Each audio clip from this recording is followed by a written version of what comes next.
Namaste and welcome to Yoga with Sunana. Today we are going to do Headstand, and in Sanskrit it is also called as Salamba Shish Asana. To perform this asana, you will require a lot of practice, focus and good alignment. It also requires core and shoulder strength. This asana is also called as king of asana because it has got immense benefits. It activates pituitary and pineal gland, so it is good for hormonal regulation. It alleviates stress and depression. It stimulates lymphatic system in the body and is good for blood circulation. Those who are suffering from very high or low BP, had recent stroke, any brain injury to their neck, eye issues like glaucoma, detached retina, and if you're wearing any lens, you should definitely take them off during the asana. During pregnancy and menstruation, you should avoid doing it. There are few things to remember while doing this asana for good alignment. Your shoulders are the foundation of this asana and not your neck or head. Your shoulders should not crunch forward and there should be good distance between your ear and a shoulder while you are in a pose.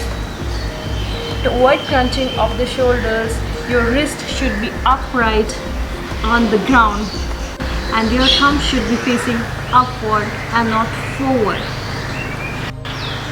Your crown or the flat part of the head should be on the ground, and to find the crown of your head, put your thumbs in your ears, bring your middle fingers overhead and touch them. This is the same point when the base of your hand, if you keep them on the base of your nose and bring your middle finger back, the point where two middle finger meets is the crown of your head. So this part should be on the ground.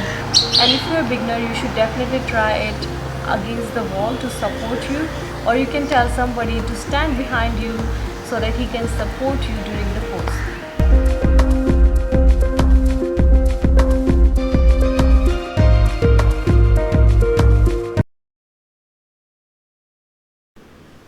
Kneel on the floor and bring your elbows right under the shoulders. Your elbows should be shoulders distance apart. To get your elbows right under the shoulders, hold them with the opposite hands.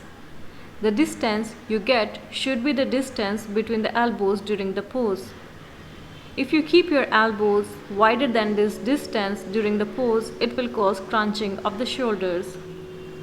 Interlace your fingers together with thumbs facing upwards and not forward. Your wrists are upright and your forearms are in V shape on the ground. Now snuggle the back of your head against the clasped hand and place the crown of your head on the mat. Inhale and lift the knees off the floor. Carefully walk your feet closer to your elbows with heels elevated. Actively lift through the top thighs, forming an inverted V. Form the shoulder blades against your back and lift them towards the tailbone. This will prevent the weight of the shoulders collapsing onto your neck and head. Now, with an exhalation, lift your feet away from the floor. Take both feet up at the same time. Keep the knees bent at first. As the knees rise perpendicular to the floor, form the tailbone against the back of the pelvis. Turn the upper thighs in slightly and straighten both legs up vertically. Form the outer arms inward and soften the fingers. Continue to press the shoulder blades against the back. Widen them and draw them towards the tailbone.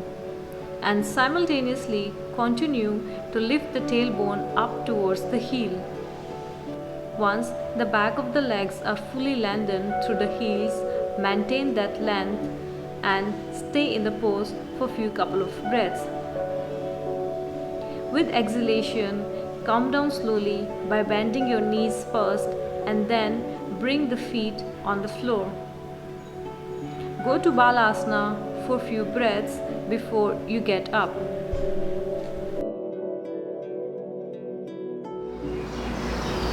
Remember, never push yourself too hard too soon for the pose. Stay safe and stay happy. Namaste.